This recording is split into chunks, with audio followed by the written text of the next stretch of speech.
Chapter 1 The Dark of Night. You are listening at FameTV.info. Carver Knight, let me introduce you to Oliver Schechter, said Aldrich Grayson of the Ambrose Global Group, who was acquainted with Carver through many business deals, but what Aldrich didn't know was that Carver Knight did not like him. Carver Knight was bored out of his mind. He hated Aldrich Grayson to the bone, and this fool decided to entertain him once again with his antics. Maybe I should make his annoying ass my next meal, he thought. He stood up from his chair and turned around. Carver's bright yellow eyes widened when he gazed upon the man standing beside Aldrich, Oliver Schechter. His dead heart started beating up, giving him an even greater shock. Oliver was drop-dead gorgeous, with his ink-black hair cut in a bob, his long arms and legs dressed in a black suit with white stripes crossing horizontally.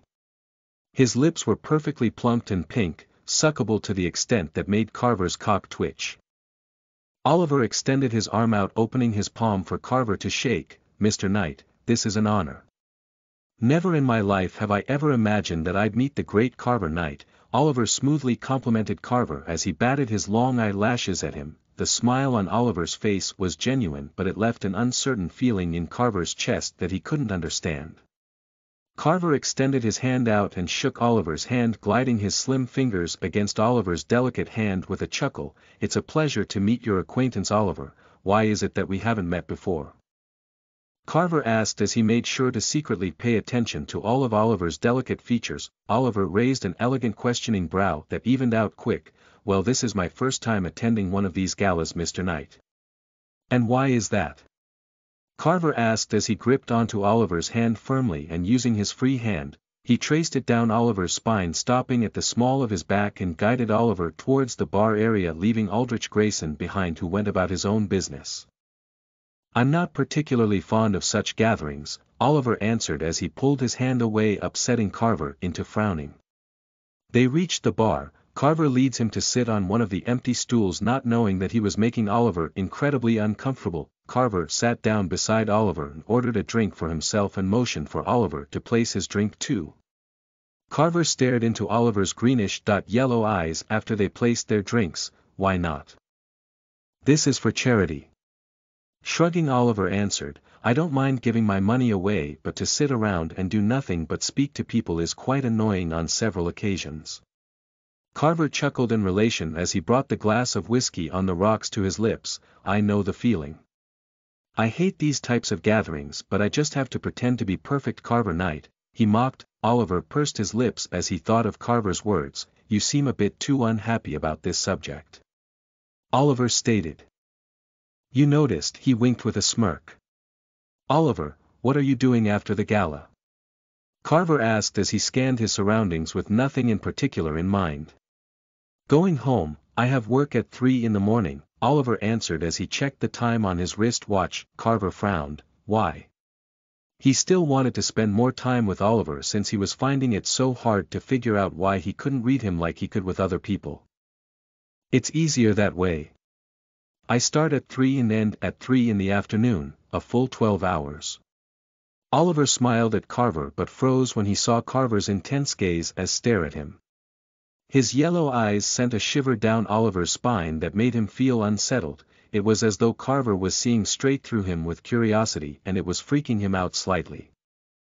He stood up from the stool and took out his wallet. Flipping it open, he took out his business card and slipped it towards Carver with a heavy heart. "I do hope I get to see you soon, Mr. Knight," he forcefully said with a smile. "Leaving so soon?" Carver pouted, seeing through Oliver's nervousness. Oliver shook his head with a chuckle. "Yes, I have no choice if I want to keep myself from messing up my sleeping pattern." Carver nodded his head and handed his business card to Oliver and waved him off.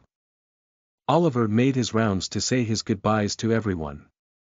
Carver looked at the business card, reading, "Gerard Financial Consultants, Oliver Schechter." Carver tapped Oliver's business card on the bar counter, thinking as he stared at the card, I couldn't read his thoughts. He could smell Oliver's scent on the card, but it was faint, and he wanted Oliver's scent to wrap around him and to fill the room around him. The more Carver thought about it, brought about the urge to have him all to himself, and just this thought made his gums itch, and the fangs he's been hiding made his hunger grow. Carver got up from the stool and strolled out of the hall, ignoring all who wanted to speak to him. He stepped into an elevator car and waited as he was taken to the lower parking ground. Stepping out of the car, he made his way to where the parking lot was. His steps seemed slow but were very fast. Standing at the exit door, he opened it and watched as Oliver drove off in his black Audi R8. When the screech of the wheels no longer sounded, Carver elegantly walked towards the edge of the building and jumped through the space of the viewing platform, landing on a tree. Energy pulsed through his body, stopping at his feet, and with the force of the gathered pulsing he pushed back on his feet and flew up into the sky with his wings spreading far. Carver followed Oliver home in the dark of the night through the clouds from high above. Oliver parked his car in the garage of his two-story home, then walked up the steps to his home.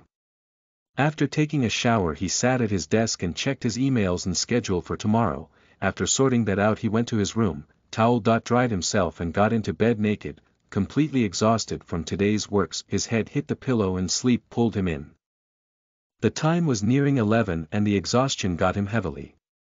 Light snores echoed in the room, notifying whoever, the owner of the house, was sound asleep, and in dreamland. The window quietly opened and a man dressed in all black stepped in without a sound to his steps.